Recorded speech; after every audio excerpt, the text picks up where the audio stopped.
Welcome to Chandru Study Centers. வாங்க ஒரு some பார்க்கலாம். What is the square root of 0.16? இது ஸ்கொயர் ரூட் எடுக்குமா? 0.16.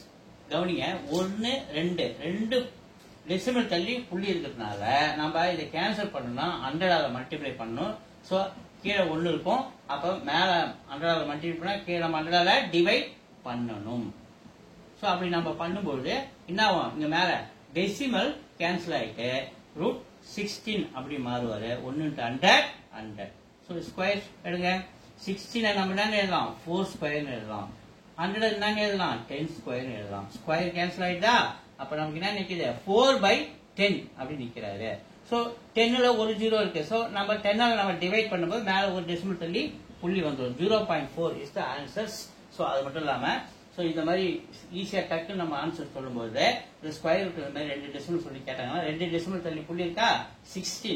ஸோ இது அதோட பாதி ஆக்குங்க.